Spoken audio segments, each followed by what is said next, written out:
L'équipage le plus puissant de tout One Piece, l'équipage du roi des pirates. Yo les gars, c'est le révolutionnaire, j'espère que vous allez bien. Aujourd'hui, nouvelle vidéo, comme je viens de vous le dire, sur l'équipage de Roger. Je pense que c'est bien de faire une vidéo sur cet équipage qui est complètement what the fuck, et complètement surpuissant. Et on va revoir aujourd'hui tous les membres qu'il y avait dans l'équipage et surtout le palmarès exceptionnel de cet équipage qui a le plus grand palmarès de tous les équipages all-time de One Piece jusqu'à présent. Donc c'est parti, mais avant de commencer les gars, donnez de la force, abonnez-vous, likez et c'est parti, nous on commence. Tout d'abord, il faut savoir que l'équipage de Roger a été formé il y a 52 ans. Le truc, l'élément qu'on a qui est le plus lointain, c'était il y a 52 ans, et c'est à Sabaody quand Rayleigh pense au flashback, quand Roger jeune vient le voir. Donc ça là, c'était il y a 52 ans, et c'était la formation de l'équipage.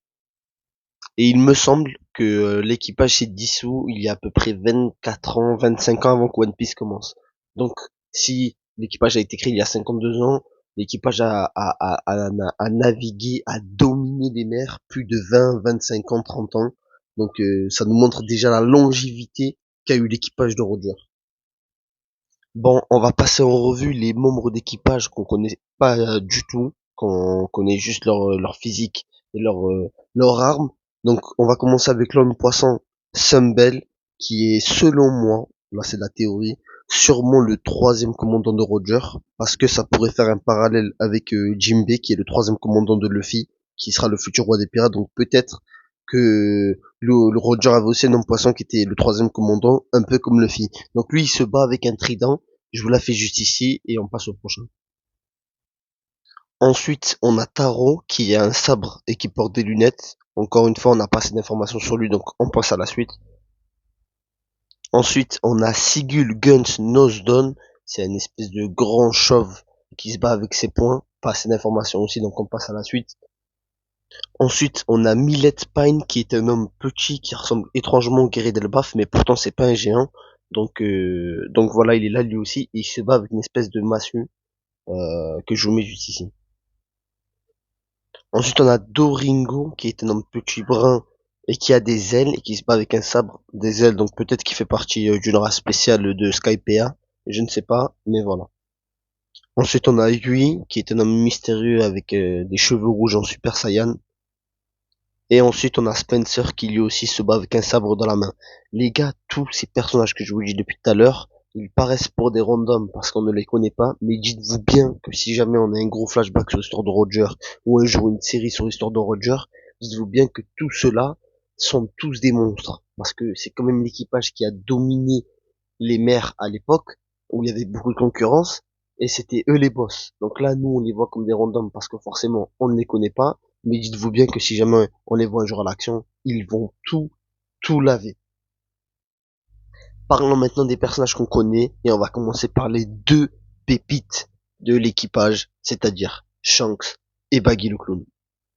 Et oui, parce que cet équipage, en plus de dans le présent, au moment où il était en cours, était surpuissant, était en train de préparer deux pépites parce que ces deux futurs gamins sont actuellement deux Yonko de l'ère actuelle. Donc deux petits qui étaient dans l'équipage de Roger sont devenus deux Yonko. Pour vous dire la formation dans l'équipage de Roger, ça rigole pas. Tu vois, t'es obligé d'avoir un certain.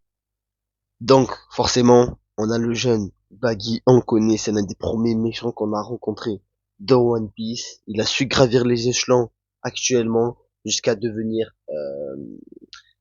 Yonko. Baggy dans l'équipage, il avait un rôle un peu de petit qui fait n'importe quoi. Et mais ensuite, on a à côté la pépite, la relève de Roger, le patron actuel dans One Piece, bien évidemment Shanks, T. Garland, qui lui aussi avait un peu ce rôle dans l'équipe d'être le petit jeune à qui on apprend les choses, à qui on s'occupe de lui, mais qui fait n'importe quoi aussi, tu vois. Donc c'était un peu les deux camps de l'équipage, Shanks et Baggy. Les deux camps, et parmi eux, Shanks Garland a été désigné comme héritier de Roger, parce que Roger, il a tout simplement passé son chapeau pour vous montrer la confiance que Roger avait envers Shanks. Donc bon, après, bien évidemment, dans l'ère de l'équipage de Roger, c'est-à-dire quand ils étaient dans le bateau, forcément ils étaient pas du tout partie des plus forts. On l'a vu dans la guerre face à Barbe Blanche, les 3 jours là, c'était pas sur eux qu'on comptait, tu vois, c'était deux petits à ce moment-là. À la période de Roger, c'était pas du tout eux les plus forts, eux c'était deux petits. Enfin, je parle surtout pour Shanks, parce qu'encore Baggy, même actuellement, il est pas très fort. Mais Shanks, voilà, c'était pas du tout son rôle d'être le patron là. À cette époque, c'est juste la jeune pépite qu'on préparait pour l'avenir. Mais il n'était pas surpuissant. Il regardait ses aînés faire. Donc du coup, on passe au prochain personnage de l'équipage de Roger. Et lui aussi, on l'a rencontré très tôt, parce que je parle bien évidemment de Crocus. Crocus, qui était le médecin de l'équipage de Roger, c'est lui qui s'occupait de la maladie de Goldie Roger quand il était malade. Et donc, aussi, ce qu'il faut savoir sur Crocus, c'est que il est arrivé très tard. C'est-à-dire que l'équipage s'est formé il y a 52 ans. Et je crois que Crocus, il est arrivé pour le dernier voyage ou les 4-5 dernières années de l'équipage. Donc, il y a eu beaucoup d'années où Crocus n'était pas avec et Roger l'a recruté justement pour sa maladie. Et Crocus a fait un taf énorme parce qu'il a pu longévier, on va dire, faire en sorte que la vie de Roger puisse quand même se rallonger pour qu'il puisse trouver le One Piece et tout. Donc Crocus a quand même eu un rôle déterminant dans One Piece, dans l'équipage. Il me semble que Crocus n'est pas du tout un monstre en combat. Hein. Je pense que s'il y avait des combats, c'est pas sur Crocus qu'on allait se reposer. Je pense que des randoms que j'ai dit entre guillemets depuis tout à l'heure, c'est-à-dire des Sunbell ou des Nosdon, je pense qu'il devait même avoir plus un rôle de combattant que Crocus, parce que Crocus, on le sait, on l'a rencontré dès le début, c'était pas un combattant, quoi. Mais il a quand même eu son rôle déterminant à jouer dans l'équipage, puisque comme je vous l'ai dit, c'était quand même le médecin, c'est lui qui a traité la maladie de Goldie Roger. Donc, GG à lui pour ça quand même. Et là, les gars, on va rentrer dans le haut panier avec le troisième plus puissant de l'équipage et l'un des plus puissants personnages de One Piece, Scopper Gaban. Scopper Gaban qui nous a été introduit dans le présent que très récemment parce qu'il a été introduit à Elbaf et il nous a fait une démonstration de sa puissance en affrontant Monkey D. Luffy et Roronoa Zoro. Bon, les deux n'étaient pas à fond, mais Gaban aussi n'était pas à fond et il a montré qu'il avait un sacré level avec du haki de l'armement, du haki de l'observation et sûrement qu'il a du haki des rois. Scopper Gaban était un monstre. On dit qu'un jour, quand Roger était malade, on l'appelle Mange-Montagne. Pourquoi? Parce qu'apparemment, il a vaincu une centaine d'hommes à lui tout seul, pendant que son capitaine était malade. On a vu aussi dans le flashback avec Oden que quand Oden arrive pour attaquer l'équipage de Roger, Rayleigh et Gaban se mettent en première position pour défendre l'équipage. Donc Gaban, il avait clairement le rôle de Sanji un peu dans l'équipage. C'était le bras gauche, le troisième commandant. Et il est déclaré sur Elbaf comme l'égal de Silver Rayleigh et de Goldie Roger. Bon, nous on sait très bien que Gold Roger est plus fort que lui et que Rayleigh est plus fort que lui, mais je pense que par égal, ça veut dire quand même quelque chose. Ça veut dire qu'il est considéré par les gens moyens de One Piece. C'est-à-dire que pour les gens moyens de One Piece, Gaban, il est aussi dangereux qu'un Roger et qu'un Rayleigh. Donc c'est vraiment chose incroyable et qui nous prouve sa puissance. Et d'ailleurs, il n'a pas fini de nous prouver parce qu'on reparlera de lui, ne vous inquiétez pas, parce qu'il est actuellement sur Elbaf et il va faire des dingueries.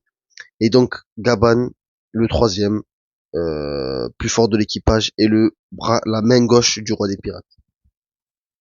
Passons maintenant au second, le plus puissant de l'histoire. Oui les gars, je pèse mes mots. Je pense qu'en termes de second, aucun équipage n'a eu un second aussi fort, si ce n'est peut-être Shebeck avec Barbe Blanche, mais Rayleigh, c'est le haut level de One Piece, les gars, à son prime. Croyez-moi qu'il fait des dingueries à son prime. Déjà que vieux, on l'a vu que vieux, ça faisait je sais plus combien d'années qu'il n'avait pas touché une épée, il a fait un tête-tête avec un amiral normal, on était en nerf, on était en vieux, alors imaginez le monstre de puissance que ça devait être à son prime. Je vous laisse tout simplement imaginer. Rayleigh qui actuellement a fait fuir un Yonko, Barbe Noire. Rayleigh qui était l'homme de confiance de Roger. Rayleigh qui a été la première personne que Roger a recruté, un peu comme Zoro. Et il a toujours montré une très belle image de cet équipage. Parce que si, il y a quelques années avant qu'on ait le flashback de Denetsa, on savait que l'équipage de Roger était surpuissant, c'est parce qu'on avait vu Rayleigh faire des dingueries. Donc il a toujours montré une image de fou de l'équipage. Et il a toujours été là dans toutes les batailles avec son capitaine, puisque comme je vous l'ai dit, ça a été la première recrue. Donc il a tout fait. Il a fait la bataille face à Shiki, il a fait la bataille face à Shebek, il a fait les batailles face à Barbe Blanche, il a fait toutes les batailles possibles. Rayleigh, vraiment, le second parfait, le second que tout le monde rêve d'avoir, c'est un monstre de puissance. Et maintenant, pour terminer, le personnage le plus puissant de One Piece, j'ai pas peur de le dire. Je pense que si c'est le plus puissant, ou alors peut-être top 2, top 3, mais en tout cas, si c'est minimum top 3 de tout One Piece. Gold G. Roger. Quel monstre de puissance lui aussi. J'ai pas besoin de parler parce que je pense que vous savez très bien quel monstre il était, pardon, parce qu'il n'est plus là, mais quel monstre il était. Rien que quand on voit les autres parler de lui, on se dit c'est quelqu'un. Et en plus de ça, Roger a quand même trouvé le One Piece avec son équipage, comme je vous l'ai dit. Et Roger a deviné de lui-même, parce que quand il allait sur Roadstar, il a deviné de lui-même qu'il y avait encore une dernière île. Donc déjà, en plus d'être un monstre, c'est quelqu'un de très intelligent. Acquis d'observation, acquis de l'armement, acquis des rois, comme Rayleigh, il maîtrise toutes les formes de Haki et avancé, forcément, il les maîtrise tous parfaitement, puisque Kaido avait dit que Roger a mis le monde à ses pieds, juste avec son Haki. Malgré sa maladie, Roger faisait des tête-tête avec Barbe Blanche Prime pour vous dire le level. De toute façon, Barbe Blanche Prime, c'est le top niveau de One Piece, hein. Et Roger faisait des têtes avec lui sous maladie pour vous dire un peu la puissance du mec. Et maintenant, pour passer en revue le palmarès de l'équipage, ils ont trouvé la dernière île, Roadstar, et ils ont retrouvé l'autre dernière île, qui est Locktail. Donc, ils sont devenus l'équipage du roi des pirates. Ils ont atteint tout, ils ont fait le tour du monde. Ils ont soumis tout Grand Line à leurs pieds. Ils ont vaincu l'équipage de Shiki et son armada. Ils ont vaincu Roxy Shebek et son équipage de fous furieux. Ils ont vaincu je ne sais plus combien d'équipages et il a été considéré comme l'équipage le plus puissant de One Piece. Voilà le palmarès de monstres qu'on a sur Roger et son équipage.